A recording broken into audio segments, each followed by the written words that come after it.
जय जगन्नाथ मु ज्योतिर्विद डॉक्टर भवानी शंकर महापात्र आपण मानकु भाग्य फल कार्यक्रम को स्वागत जनाउछि।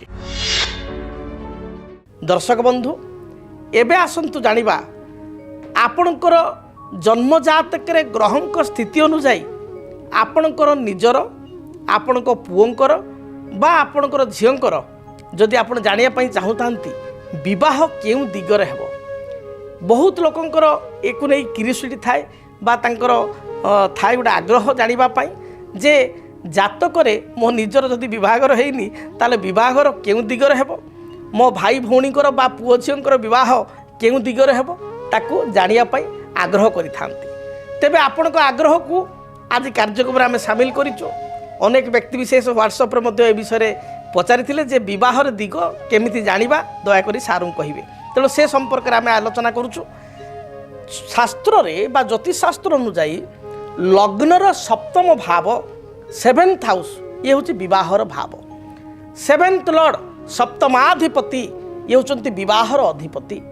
तेणु गोटे पुओ बा झियो तार विवाहर डायरेक्शन केउ दिग रहिबो, केउ डायरेक्शन रे मैरिज करिवो, केउ दिगरे विवाह करिवो ता डिपेंड करे जातक रे सप्तम स्थान रे बसिथिबा ग्रह एवं सप्तमाधिपति केउ राशि रे बसिछि से स्थिति को देखि आमे जदि आलोचना करिबा जणे व्यक्ति विशेषकर जेकोसी लग्न हो आमे उदाहरण भाव में मेष लग्न को नबा किंतु जेकोसी लग्न भी हो पारे जनकर धरंतु जातक रे मेष लग्न पई सप्तम स्थान रे मंगल बसिचंती।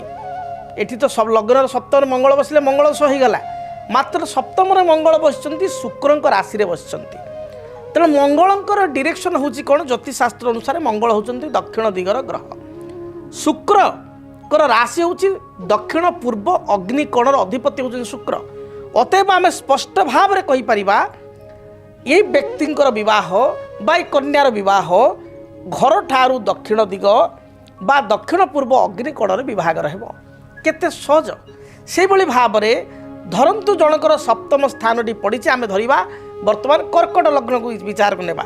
कर्कट लग्न सप्तम स्थान रही आपणकर किए ना बुध। सप्तम स्थान रे बुध बसिचंती। सप्तम स्थान पड़ी मकर। मकर हूँ शनिकर राशि।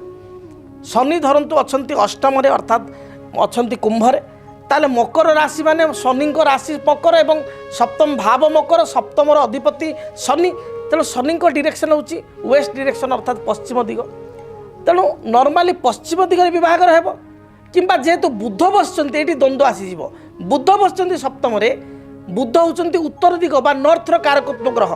तेणु नॉर्थ रे विभाग हेबो बा आपणकर पश्चिम रे विभाग हेबो। सेठी देखिया पड़िबो काहार बळाबळ अधिका अछि। सप्तम रे बुध रहितिबारु बुध मित्रग्रस्त होइतिबारु बुधंकर बळाबळ एठी अधिका रहिछि। शनि मध्य सप्तमेश तांकर अष्टम रे थिले मध्य सेही कुंभरे अछंती। तेणु एठी कहि परिबा जे उत्तर दिगरे विभाग हेबो।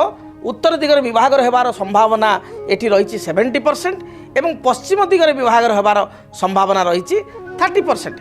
तेणु उत्तर किंबा उत्तर पश्चिम वायव्य कोण आउ पश्चिम कहिबे नाही सेठी उत्तर किंबा उत्तर पश्चिम वायव्य कोण रे विभाग हेबो। सेही समान लग्न सप्तम रे बृहस्पति नीच अछंती। कर्कट लग्न बृहस्पति सप्तम रे अछंती। बृहस्पति दिग होची उत्तर पूर्व ईशान्य कोण, मात्र बृहस्पति नीच थिबारु एटी उत्तर पूर्व ईशान्य कोणर स्थिति कमिजिव। शनिकर स्थिति उच्च थिबारु एटी बा शनि कुंभरे थिबारु एटी आमे कहिबा पश्चिम दिगरे ही विभाग रहबो। तेबे पाखापाखी पारिपार्श्विक अवस्था आमे किपरि निर्णय करिबा। जो जगार झीटीर विभाग हेबो बा पुओटीर विभाग हेबो तांकर ससुर घर निकट में कौन थिबो परिवेश पारिपार्श्विक परिस्थिति अच्छे परिवेश को भलिया जगार बाहागरटी हम सीटी आम विचार करवा। धरंतु एठी आपणकर कर्कट लग्न आम से पुराना कथा को जीवा।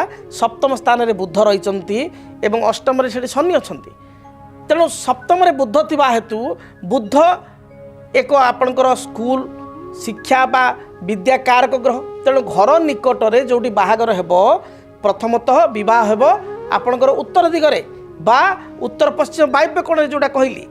किंतु घर पाखे गोटे आपणकर स्कूल टीए किंबा आपणकर कॉलेज टीए बा शिक्षा अनुष्ठान टीए बा ट्यूटोरियल टीए घर पाखे थिबो जोटी बाहागर हेबो। शनि राशि ठारू ठीक द्वितीय थिबारु ଆପଣ କହିପାରିବେ ଘରର ଡାହାଣ ପଟେ ବା ଘରର ପଛପଟେ ସରି ପଶ୍ଚିମ ଆଇଦର ଘରର ଡାହାଣ ପଟେ ବା ଘରର ପଛପଟେ ଶନି ହେଉଛନ୍ତି ଟଲ୍ ଦେଖିବାକୁ ଲମ୍ବା।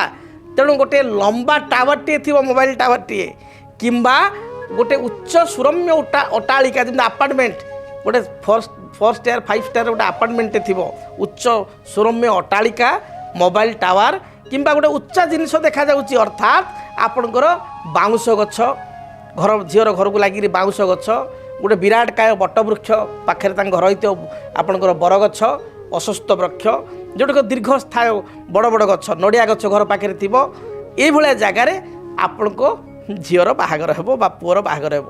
କେମିତି ଲାଗୁଛି ଶୁଣିବାକୁ? ବହୁତ ସୁନ୍ଦର ଲାଗୁଛି।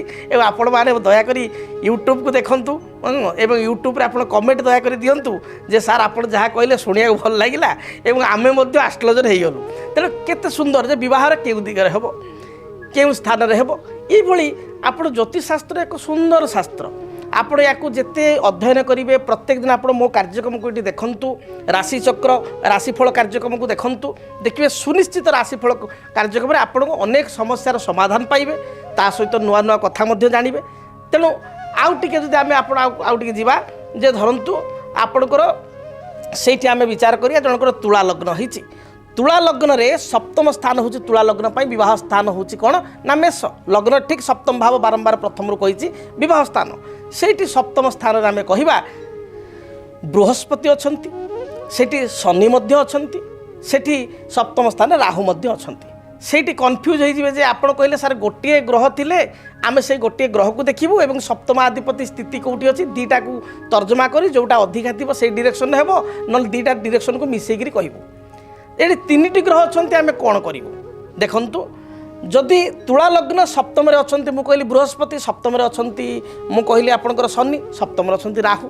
ଆଚ୍ଛା ଏଠି 3ଟା ଗ୍ରହଙ୍କର 3ଟା ଡିରେକ୍ସନ୍ ପୁଣି ରାଶି ହେଉଛନ୍ତି ମଙ୍ଗଳ ସପ୍ତମ ମଙ୍ଗଳ ରାଶି ହିସାବରେ ଗୋଟେ ଡିରେକ୍ସନ୍ 4ଟା ଡିରେକ୍ସନ୍ ଆପଣ ତ 4ଟା ଡିରେକ୍ସନ୍ କହିପାରିବେନି ଜଣେ ବ୍ୟକ୍ତିଙ୍କୁ ଯେ ତୋର ଚତୁର୍ଦିଗରୁ ବାହାଘର ହେବ କହିପାରିବେ ସେ କଥା 4ଟା ଦିଗ ଯେକୌଣସି ପୂର୍ବ ପଶ୍ଚିମ ଉତ୍ତର ଦକ୍ଷିଣ ଯେକୌଣସି ଜାଗାରେ ହେବ ନହେଲେ ଆଉ 4ଟା କୋଣ 8ଟା କୋଣରୁ ମାନେ ଦିଗ 4ଟା କୋଣ ମିଶିଲେ ଯୋଉଠି ଏମିତି ତ କହିପାରିବେନି କ'ଣ ସେଠି ପ୍ରେଡିକ୍ସନ୍ ହେବ।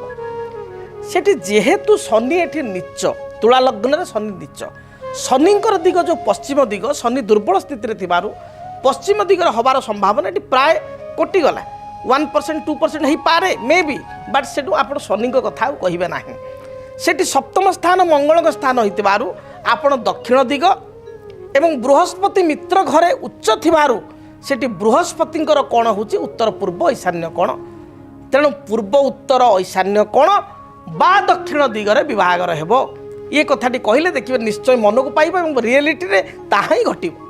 ତେଣୁ ଆପଣ ମଧ୍ୟ ନିଜେ ଜ୍ୟୋତିଷ ହେଇଯିବେ। ତେଣୁ ଏଇଭଳି ଯଦି ଆପଣ ଜ୍ୟୋତିଷ ଶାସ୍ତ୍ରକୁ ଆଲୋଚନା କରୁଛନ୍ତି ବା ତର୍ଜମା କରୁଛନ୍ତି ଆପଣଙ୍କ ନିଜ ଜୀବନରେ ଅନେକ କଥା ଆପଣ ଜାଣିପାରିବେ ଆଗ୍ରହ କରିପାରିବେ ଏବଂ ଆପଣ ଦୟାକରି କାର୍ଯ୍ୟକ୍ରମକୁ ଭଲ ପାଇବା ଦିଅନ୍ତୁ। ଆମର ୟୁଟ୍ୟୁବ୍ ମାଧ୍ୟମରେ ଭିଡ଼ିଓକୁ ଆପଣ ଲାଇକ୍ ସେୟାର କରନ୍ତୁ କମେଣ୍ଟ ଲେଖନ୍ତୁ ଏବଂ ବହୁଳ ଭାବରେ ଦେଖନ୍ତୁ ପ୍ରତ୍ୟେକ ଦିନ ରାଶିଚକ୍ର କାର୍ଯ୍ୟକ୍ରମ ଆପଣ ଦେଖନ୍ତୁ ଦେଖିବେ ନିଶ୍ଚୟ ଆପଣଙ୍କ ପ୍ରତିଟି ସମସ୍ୟାର ସମାଧାନ ପାଇପାରିବେ। ଯଦି ଆପଣଙ୍କ ଜୀବନରେ ବ୍ୟକ୍ତିଗତ ପାରିବାରିକ ସମସ୍ୟା କର୍ମକ୍ଷେତ୍ର ନିଯୁକ୍ତି ବୈବାହିକ ସମସ୍ୟା ବାସ୍ତୁ ଦୋଷ ଏବଂ ମାଲି ମକଦ୍ଦମା ଆଦି ସମସ୍ୟା ଥାଏ ତାହେଲେ ସମସ୍ୟାର ସମାଧାନ ଓ ପରାମର୍ଶ ପାଇଁ ଆମକୁ ଯୋଗାଯୋଗ କରନ୍ତୁ। ଜ୍ୟୋତିର୍ବିଦ doctor Bhabani Shankar Mahapatra Budheswari colony plot number 26 Bhubaneswar phone number 9776833302 9439444924 आमर वेबसाइट www.srijagannathastro.com डीटीवी ओडिया देखिवा पई सब्सक्राइब करंतु एवं बेल आइकन को मध्य दबाई दियंतु।